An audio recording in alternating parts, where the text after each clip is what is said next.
அன்பு குழந்தையே, உன் வேண்டுதலுக்கு உன் அப்பா செவிசாய்த்து விட்டேன். உன் வாழ்வை நல்ல வழியில் கொண்டு செல்வதற்கும் உன்னை காப்பாற்றுவதற்கும் வாழ்வு என்றால் என்ன என்பதை புரிய வைப்பதற்கும் நான் மீண்டும் மீண்டும் உன்னை தேடி வந்திருக்கிறேன். அலட்சியம் செய்து விடாதே என் பிள்ளையே. நம்பிக்கையோடு கேட்டுப்பார். உன் மனக்குழப்பங்களுக்கான தீர்வை உடனே உனக்கு தருகிறேன். உன் அப்பா மீது நம்பிக்கை இருக்கிறது தானே உனக்கு? உன் கடினமான காத்திருப்புக்கு நீ விரும்பிய பரிசு இதோ மகிழ்ச்சியாக பெற்றுக்கொள் என் கைகளிலிருந்து. குழந்தையே, நீ சக மனிதர்களிடம் எப்பொழுதுமே அன்பாக பழகு. அவர்களுக்கு கஷ்டம் வரும்பொழுது ஆறுதல் அளிக்கக்கூடிய விதத்தில் பழகு. காலத்தோடு ஒன்றி பழகு. உன்னால் யாருக்கும் சிரமம் ஏற்படாதவாறு பழகு. அதேபோல் உன்னுடைய வார்த்தையில் எப்பொழுதுமே அமைதி இருக்க வேண்டும். குழந்தையே, அனைத்துமே நானாக நீ எண்ணிக்கொண்டிருக்கையில் சதா சர்வகாலமும் சாயி சாயி சாயி என்று நீ சொல்லிக்கொண்டே இருக்கும் பொழுது உன்னை விட்டு போக எனக்கு எப்படி மனம் வரும் குழந்தையே? நீ உன்னுடைய பிரார்த்தனையை என்னிடம் வைக்கும் பொழுது உன்னுடைய வேண்டுதல்களை நிறைவேற்றாமல் இருக்க எனக்கு எப்படி மனம் வரும்? என் பிரியமான குழந்தையை என்னிடம் அன்பாக கேட்கும் பொழுது அதை முகம் மலரும் அளவிற்கு செய்து கொடுப்பதுதானே ஒரு தந்தையின் கடமை. உன்னுடைய வேண்டுதல் எனக்கு செவி சாய்த்து விட்டது, எனக்கு கேட்டு விட்டது. அந்த வேண்டுதலை நிறைவேற்றவே உன் சாயப்பா ஆசையோடு காத்து கொண்டிருக்கிறேன். வா குழந்தையே, வந்து வேண்டிய வரத்தை என் கைகளிலிருந்து மகிழ்ச்சியாக பெற்றுக்கொள். இனி உன் வாழ்க்கையில் எல்லாம் சுகமாக மாறப்போகிறது. நீ கேட்டது எல்லாம் உனக்கு கிடைக்கப் போகிறது. நினைத்தது எல்லாம் நடக்கப் போகிறது. நீ என்னிடம் பிரார்த்தனையாக வைத்தது அனைத்தும் உனக்கு நிறைவேறப் போகிறது. உனக்கு அனைத்தையும் அள்ளி அள்ளி கொடுக்கவே உன் சாயப்பா காத்து கொண்டிருக்கிறேன். உன் வருகைக்காக. உன் சாயப்பாவை நம்பி ஏமாந்தவர்கள் என்ற பேச்சிற்கே இடம் கிடையவே கிடையாது. என்னை நம்பியவர்களை நான் எப்பொழுதும் வீணாக்கினதே இல்லை அவர்கள் நம்பிக்கையை. நான் எப்பொழுதுமே உன்னுடன் தான் இருக்கிறேன் என் குழந்தையே. என் வாழ்க்கையே நீயாக இருக்கும் பொழுது நான் எப்படி உன்னை கைவிட்டு உன்னுடைய வாழ்க்கை பயணத்தில் தொடர்ந்து நிம்மதியாக ஒவ்வொரு அடியையும் நம்பிக்கையோடு எடுத்து வை. உனக்கு துணையாக எப்பொழுதுமே உன் அப்பா உன் அருகிலேயே இருப்பேன். நீ தவறான பாதையில் சென்றால் உன்னை தாங்கி பிடிக்கும் அனைத்துமாக உன் அப்பா உன் அருகிலேயே இருக்கும் பொழுது வீணாக எதற்குமே பயப்படாதே, கலங்காதே, கண்ணீரை வீணடிக்காதே. உன் கடினமான காத்திருப்புக்கும் பொறுமைக்கும் நீ விரும்பிய பரிசை மகிழ்ச்சியாக வந்து உன் சாயப்பாவிடம் வந்து வேண்டிய வரத்தை அள்ளி அள்ளி பெற்றுக்கொள். எனவே இனி கவலையே வேண்டாம். நான் கொடுப்பதெல்லாம் நன்மைக்கே நினைத்து நான் கொடுப்பதை உன் அப்பா கொடுப்பதை பக்தி சிரத்தையோடு நம்பிக்கையோடு மகிழ்ச்சியோடு அதை வாங்கி கொள்ள வேண்டும். இதுதான் உன் சாயப்பாவின் ஆசையும் கூட. கலங்காதே என் கண்மணியே, உன் அப்பா நான் இருக்கிறேன். இதுவரை உன் வாழ்க்கையில் நிகழ்ந்த சோதனையெல்லாம் உன்னை விட்டு விலகி மகிழ்ச்சி, சந்தோஷம், ஆனந்தம் எல்லாம் ஒன்று கூடும் நேரம் எல்லாம் கனிந்து இருக்கிறது. இந்த நேரத்தில் வீணாக உன் மனதை போட்டு குழப்பிக் கொள்ளாதே. உன்னுடைய பலம் மிகுந்த அந்த ஆற்றலை வீணாக தேவையில்லாத சொற்களுக்கும் தேவையில்லாத மனிதர்களிடம் செலவழிக்க எண்ணாதே என் குழந்தையே. இதுநாள் வரை உன் மனதில் இருந்த வேதனை, துக்கம், தோல்விகளால் மனம் வெறுத்து போய் பரிதவித்தது எல்லாம் முடிவு பெறப்போகிறது. உன்னுடைய உழைப்பிற்கு ஏற்ற பலன் நிச்சயமாக கிடைக்கும்.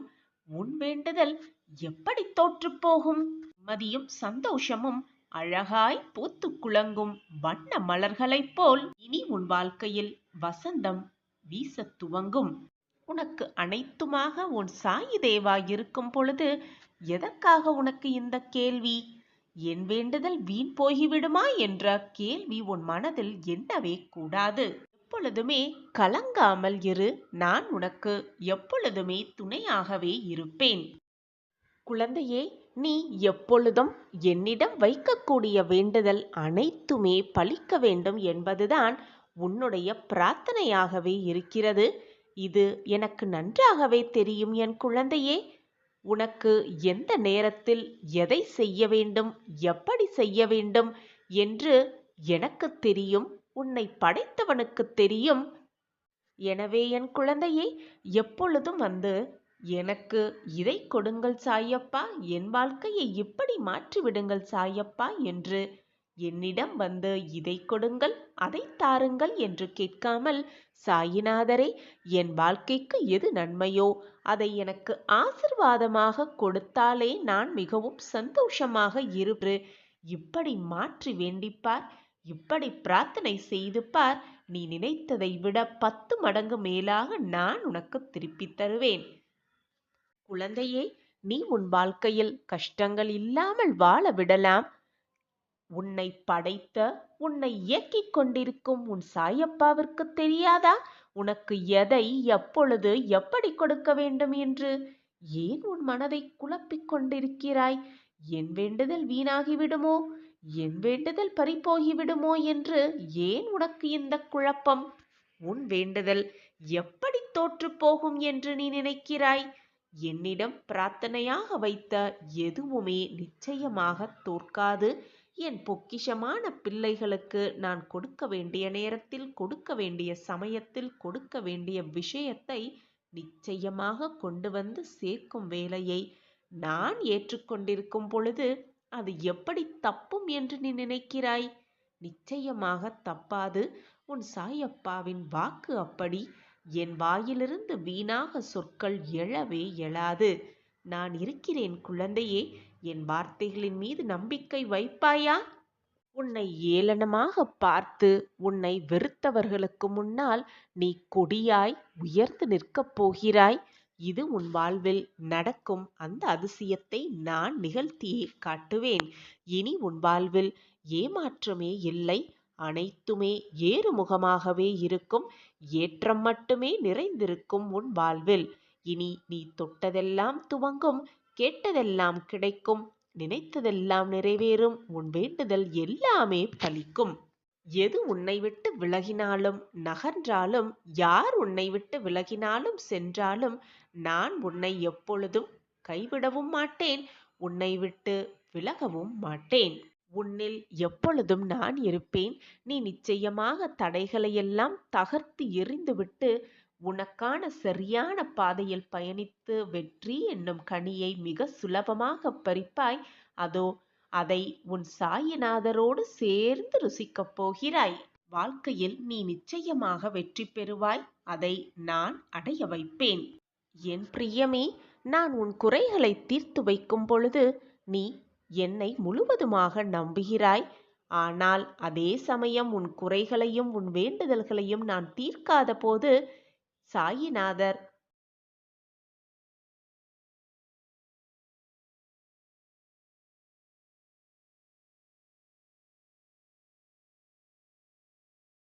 என் பிரியமான கண்மணி மேல் முழுவதுமாக நம்பிக்கை வைத்திருக்கிறேன் என்றுதான் அர்த்தம். நீ வாழ்க்கையில் ஜெயிப்பாய். நிச்சயமாக தீர்த்து வைக்காமல் கொஞ்சம் தாமதப்படுத்துகிறேன் என்பதை புரிந்து கொள். எப்பொழுதுமே நம்பிக்கை நிறைந்த ஒருவர் யார் முன்னிலையிலும் எப்பொழுதும் மண்டியிடுவதே இல்லை. நீ என்னுடைய பொக்கிஷம் அல்லவா? உனக்காக மற்றவர்களிடம் போய் எதற்காகவும் மண்டியிடாதே. நீ மண்டியிடவும் மாட்டாய். உன்னுடைய நல்ல எண்ணங்களையும் நல்ல சிந்தனைகளையும் நல்ல மனதையும் பார்த்து அனைவரும் உன்னை விட்டு சென்று அனைவரும் உன்னை தேடி வருவார்கள். உன்னுடைய அன்பான அந்த மனதை பார்த்து உன் மீது உனக்கே நம்பிக்கை இல்லை என்றால் கடவுளே, உன் சாயிநாதரே உன் நேரில் வந்தாலும் பயனில்லாமல் தான் போகும். எனவே என் குழந்தையே, முதலில் உன் மீது நம்பிக்கை வை. உன் வாழ்க்கை மீது நம்பிக்கை வை. உன்னில் இருக்கும் உன் சாயப்பா மீது நம்பிக்கை வைத்துக்கொண்டே இரு. எது நடந்தாலும் நம்பிக்கையை மட்டும் இழந்து விடாதே. நம்பிக்கை வைத்தால் காத்திரு, பொறுமையாக காத்திரு. உன்னுடைய அன்பு, பாசம், நம்பிக்கை அனைத்தும் உன்னிடம் நிறைந்து இருக்கிறது. உன் அன்பை உன்னை புரிந்து கொள்ளாதவர்களிடம் அந்த அன்பை வீணடிக்காதே. உன் சாயப்பா மேல் நீ வைத்திருக்கும் பாசமும் அன்பும் எப்பொழுதும் நான் உன்னை விட்டு விலகும் தன்மை ஏற்படாது. நான் அதை ஏற்படுத்தவும் மாட்டேன். என் அன்பு பிள்ளையே, உனக்கு வேலை செய்ய உரிமை உண்டு. ஆனால் வேலையின் பலனை பெற முடியவே முடியாது. வெகுமதிக்காக நீ ஒருபோதும் செயலில் ஈடுபடவே கூடாது. செயலற்ற தன்மைக்காக நீ ஏங்கவும் கூடாது. உன் வாழ்க்கை உனக்கு சர்வ நிச்சயமாக அனைத்தையும் கொடுக்கும். உன் மனசாட்சிக்கு சரி என்று தோன்றுவது, அப்படி தோன்றினால் தயக்கமின்றி அதை செய்து கொண்டே இரு. வேறு எவரை கண்டும் அச்சம் கொள்ள வேண்டிய அவசியமே இல்லை. உன் மனதிற்கு எது சரி என்று படுகிறதோ, உன் மனதிற்கு எது இதுதான் சரி என்று தென்படுகிறதோ, அதை மற்றவர்கள் ஏதாவது கூறுவார்களோ என்று நினைத்து விட்டுவிடாதே. அதுதான் மிக சரியாக இருக்கும் உன் வாழ்விற்கு. உன் வாழ்வில் நீ சந்திக்கும் இன்பம் துன்பம் அனைத்துக்கும் உன் வினைகளே காரணம். உன் கர்ம வினைகளே காரணம். அதை தீர்க்கமாக நினைவில் வைத்துக்கொள். உன் செயல்களே உன்னை தீமைகளிலிருந்து காப்பாற்றும், நன்மைகளிலிருந்தும் உன்னை பாதுகாக்கும் உன்னுடைய செயல்களே. எனவே எப்பொழுதும் நன்மையை மட்டுமே செய், நல்லதை மட்டுமே நினை, நல்லது மட்டுமே நடக்கும் உன் வாழ்வில். எப்படி வாழப்போகிறான் இவன் என்று பார்த்துவிடலாம் என்று உன்னை வெறுப்பவர்களுக்கு மத்தியில் இப்படித்தான் வாழ வேண்டும் என்று வாழ்ந்து காட்டுவதே அவர்களுக்கு நீ கொடுக்கும் தக்க பதிலடியாக இருக்கும். அதை புரிந்து கொண்டு மற்றவர்கள் உன்னை உதாசீனப்படுத்தி விட்டார்களே என்று மனம் நொந்து போய் அப்படியே சரிந்து உட்கார்ந்து விடாமல் தைரியமாக எழுந்து போராடு. இப்படித்தான் வாழ வேண்டும் என்று மற்றவர்களுக்கு ஒரு உதாரணமாக வாழ பழகு. அதுதான் உன் வாழ்க்கையில் மிக பெரிய வெற்றியாக அமையும். காலங்கள் மாறினாலும் காட்சிகள் மாறினாலும் நீ கொண்ட லட்சியத்தை மட்டும் மாற்றவே மாற்றாதே. எது அடைய வேண்டும், எது கிடைக்க வேண்டும் என்று விருப்பப்பட்டாயோ அதை மனதிற்குள் தீர்க்கமாக அந்த நோக்கத்தோடு உன் வாழ்க்கையில் போராடு. ஓடிக்கொண்டே இரு, போராடிக்கொண்டே இரு. நிச்சயமாக நீ இழந்த இலப்பை அடையலாம். நீ நினைத்த இலக்கை நிச்சயமாக அடைந்தே விடலாம். உன் இழப்பை எண்ணி எண்ணி மனதை போட்டு குழப்பிக்கொண்டே இருக்காதே. முடிந்ததை எண்ணி எண்ணி வேதனைப்பட்டு கொண்டே இருந்தால் வருவதை உன்னால் அனுபவிக்க முடியாமலேயே போய்விடும். ஒன்றை இழந்தால்தான் மற்றொன்றை பெற முடியும் என்பதுதான் வாழ்க்கையின் நியதி. எனவே இழந்து விட்டோமே என்று வருத்தப்படுவதை விட்டுவிட்டு வரப்போவதை நினைத்து மகிழ்ச்சியாகவும் நிம்மதியாகவும் உன் மனதை வைத்துக்கொள். அப்பொழுதுதான் உனக்கு சந்தோஷ தருணங்கள் வரும் பொழுது அதை முழுவதுமாக உன்னால் அனுபவிக்க முடியும். துன்பங்கள் தடைகள் அனைத்தும் உன்னை வீழ்த்தும் ஆயுதமல்ல என்பதை புரிந்து கொள். அது உன்னை பக்குவப்படுத்தி செதுக்கும் மிகப்பெரிய ஒளியாகவே இருக்கும் என்பதை தீர்க்கமாக நம்பு.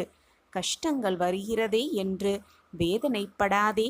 அந்த கஷ்டம்தான் உன் வாழ்க்கையில் நீ வெற்றியடைவதற்கான ஆரம்ப புள்ளியாக இருக்கிறது என்பதை தீர்க்கமாக நம்பு. உன்னை எதிர்க்க எவரும் இல்லை என்றால் உன் பலம் என்னவென்றே உனக்கு தெரியாதுதானே? எதிரியை எதிரே வைத்துப்பார், துரோகியை தூரமாக வைத்துப்பார். அப்பொழுது உனக்கு புரியும் உன்னுடைய பலம் என்னவென்று. எப்பொழுதுமே நீ நீயாக வாழ கற்றுக்கொள். மற்றவர்கள் சொல்கிறார்களே என்று உன் வழியை மாற்றி காட்டாதே. சிலர் உன்னை விரும்புவார்கள், சிலர் உன்னை வெறுக்கவும் செய்வார்கள். எது நடந்தாலும் கவலைப்படாதே. கவலையோடு எப்பொழுதும் இருக்காதே. அதுதான் உன் வாழ்க்கை என்று நினைத்து கொண்டு உன் வாழ்க்கையில் நீ சென்று கொண்டே இரு, ஓடிக்கொண்டே இரு, போராடிக்கொண்டே இரு. இன்றல்ல என்றாவது ஒரு நாள் நிச்சயமாக வென்று காட்டலாம், வாழ்ந்தே காட்டலாம். ஒன்றை நன்றாக புரிந்து கொள் என் பிள்ளையே. லட்சியம் என்ற ஒன்று இல்லாவிட்டால் முயற்சி என்ற சொல்லுக்கு அர்த்தம் இல்லாமலே போய்விடும் இந்த வாழ்க்கையில். எனவே லட்சியத்தோடு இரு. எது அடைய வேண்டுமோ என்ற குறிக்கோளோடு இரு. சிந்தித்து செயல்பட்டு கொண்டே இரு. நீ அடைய வேண்டிய லட்சியத்தை நிச்சயமாக அடைவதற்கான அத்தனை வழிகளையும் நான் உனக்கு கொடுத்து கொண்டே இருப்பேன். வழியில் என்ன தடைகள் வந்தாலும் தடங்கல்கள் வந்தாலும் அனைத்தையும் தவிடு பொடியாக்கும் அனைத்து சக்தியாக நான் உன் அருகில் இருக்கும் பொழுது உன் மனதில் குழப்பமோ பயமோ தேவையே இல்லை. தைரியமாக இரு. சில அனுபவங்களை பெறுவதற்கு அதிக விலை கொடுக்க வேண்டியதாகத்தான் இருக்கிறது. அதுவே உனக்கு பாடங்களாக பயிர்க்கும் போது, அதுவே உனக்கு பாடங்களாக வரவிருக்கும் பொழுது, அதை பெறுவதற்கு சில சிரமங்களை நீ பெற்றுதான் ஆக வேண்டும் பிள்ளையே. எனவே எது வந்தாலும் தைரியமாக உன் மனதை வைத்துக்கொள். நம்பிக்கையாக இரு. எதற்குமே சாயப்பா உறுதுணையாக நமக்கு இருப்பார் என்ற தீராத நம்பிக்கையோடு இரு. அனைத்திற்கும் சாட்சியாக உன்னப்பா உன்னோடு எப்பொழுதும் இருப்பேன். என்னை மீறி உன் வாழ்க்கையில் எதுவுமே நடக்காது, நடக்கவும் முடியாது. நான் இருக்கிறேன். இதையும் புரிந்து கொண்ட பின் அனைத்தையும் பக்தன் கேட்கும் அனைத்தையும் வாரி வாரி வழங்குவார் இறைவன். இப்படி இருந்தால்தான் பக்தன் எப்பவுமே கடவுளை விடமாட்டான். பக்தி என்ற சொல்லுக்கு அர்த்தமும் புரிந்துவிட்டது. வழிபாடு என்ற சொல்லுக்கு அர்த்தமும் புரிந்தமையால் பக்தன் எப்பொழுதும் எல்லா நேரமும் எந்த நொடியும் இறைவனை விட்டு விலகவும் மாட்டான். இறைவனை நம்பாமல் இருக்கவும் மாட்டார்கள். பக்தியுடன் வழிபாடோடு நம்பிக்கையோடு இருக்கும் எந்த பக்தனும் அதை புரிந்து கொள்வான். அந்த தருவாயில்தான், அந்த சூழ்நிலையில்தான் நீயும் என் பிரியமான குழந்தையாக இருக்கிறாய். என்னுடைய விசுவாசத்திற்கு உகந்த குழந்தையாகவும் இருக்கிறாய். என்மேல் தீராத விசுவாசத்தோடும் பக்தியோடும் அன்பாகவும் இருக்கிறாய். என் பிரியமான குழந்தைக்கு தேவையான அனைத்தையும், நீ கேட்ட அனைத்தையும், இதுவரை நீ எதிர்பார்த்து காத்திருந்த அனைத்தையும் வாரி வாரி கொடுக்க உன் சாயப்பா புறப்பட்டு விட்டேன். உனக்கான மகிழ்ச்சியான செய்தி, இனிப்பான செய்தியோடு உன் சாயிநாதர் வந்து கொண்டே இருக்கிறேன் உன் இல்லத்தருகில். உனக்கு பக்தியை, வழிபாட்டின் மகிமையை புரிந்து கொள்வதற்காகவே பல இக்கட்டான சூழ்நிலைகள் உனக்கு கொடுக்கப்பட்டது. அனைத்திலும் நீ வென்றுவிட்டாய். இறை வழிபாடு என்ன என்பதையும் உணர்ந்து கொண்டுள்ளாய். இப்பொழுது நீ கேட்பது அனைத்தும் உனக்கு கிடைக்கும். நீ இதுவரை கிடைக்குமா கிடைக்காதா என்று ஏக்கத்தோடு காத்திருந்த விஷயம் அனைத்தும் உனக்காகவே வந்து சேரும். நீ நினைப்பது அனைத்தும் நடக்கும். எல்லாவற்றையும் புரிந்து கொண்டு பக்குவ பெற்ற மனதோடு நீ இப்பொழுது இருக்கிறாய். அதனால்தான் நீ தவித்த ஒன்றை இப்பொழுது நான் உனக்காக கொடுக்கப் போகிறேன். அந்த மகிழ்ச்சியான செய்தியை பெற்றுக்கொண்டு உன் வாழ்க்கையை சந்தோஷமாக, மிக சந்தோஷமாக நீ வாழப்போகிறாய். உன் மனதை பற்றி நீ அறியும் முன்பாகவே நீ தினம்தோறும் போற்றி வழிபடும் உன் சாயிநாதர் நன்றாக அறிந்திருக்கிறேன். உன்னுடைய நேரம் நன்றாக இருந்தால் உன்னுடைய எண்ணங்களும் சிந்தனைகளும் நீ எடுக்கும் முடிவுகளும் உன் எண்ணம் போல் நல்ல விதமாகவே இருக்கும். வானளவில் பறந்து இருக்கும் ஆகாயத்திற்கே ஒரு எல்லை இருக்கிறது. ஓடுகின்ற நீருக்குமே ஒரு எல்லை இருக்கத்தான் செய்கிறது. ஜோதியாய் எரியும் நெருப்புக்கும் ஒரு எல்லை இருக்கத்தான் செய்கிறது. கண்ணிற்கே தெரியாத காற்றுக்கு கூட ஒரு எல்லை இருக்கத்தான் செய்கிறது. ஐம்பஞ்சபூதங்களுக்குமே எல்லை என்ற ஒரு அளவை இறைவன் கொடுத்துதான் இருக்கிறார். இந்த அடிப்படையில் உருவாகினதுதான் இயற்கை. அப்படி இருக்கும் பொழுது நம் வாழ்க்கையில் வரும் சுக துக்கங்களுக்கு அந்த இறைவன் எல்லை வைத்திருக்காமலா போய்விடுவார்? நிச்சயமாக ஒரு எல்லை இருக்கும். துன்பம் ஒன்று வந்தால் அதற்கான எல்லை முடிந்தவுடன் இன்பம் ஒன்று வந்துதான் தீரும். அதுதான் வாழ்க்கை. 1000 போராடி போராடி பார்த்தாலும் மீண்டும் வாழ்க்கையில் துன்பம் வந்து கொண்டே இருக்கிறதே என்று சலித்து போய்விடாதே. நம்பிக்கையை எப்பொழுதும் கைவிட்டு விடாதே. போராடும் குணத்தையும் விட்டுவிடாதே. போராட போராட நிச்சயமாக கதவு திறக்கும், நல் வாழ்க்கைக்கான கதவு திறக்கும் என்ற நம்பிக்கையோடு போராடிக்கொண்டே இரு. நம்பிக்கையோடு இரு. நிதானத்தை இழந்து விடாதே. உனக்கு துணையாக எப்பொழுதும் உன் அப்பா இருப்பேன். உன்னுடைய கஷ்டத்தை தீர்ப்பேன். உனக்கு வரும் சோதனையை முறியடிப்பேன். உனக்கு வெற்றியை வாரி வாரி வழங்குவேன் என்ற நல்ல எண்ணங்கள் உன் மனதில் இருந்தால் போதும். உன் எண்ணம் போல் உன் வாழ்க்கையும் நல்ல விதமாகவே அமையும். நிரந்தர நன்மையாகவே இருக்கும். என் வார்த்தைகளின் மீது நம்பிக்கை வை என் குழந்தையே. உன் வாழ்க்கையில் நல்ல மாற்றங்கள் நிகழும். அந்த நல்ல வேலையை நான் உருவாக்கிவிட்டேன். உனக்காக, என் செல்லமான கண்மணிக்காக நல்ல வாழ்வு காத்து கொண்டிருக்கிறது. நான் அந்த நேரத்தை உனக்காக வகுத்தே விட்டேன். என் அன்பு தங்கமே, கடினமான காலத்தை எல்லாம் கடந்து விட்டாய். உன்னுடைய வாழ்க்கைக்கு தேவையானது அனைத்தும் என் கையில்தான் உள்ளது. வா, வந்து அனைத்தையும் வரமாக பெற்றுக்கொள். உன் அப்பா உனக்காகவே, என் செல்லமான கண்மணியின் வருகைக்காகவே காத்து கொண்டிருக்கிறேன். துவாரகா மாயியில் நான் இருக்கிறேன். வா, வந்து பெற்றுக்கொள்.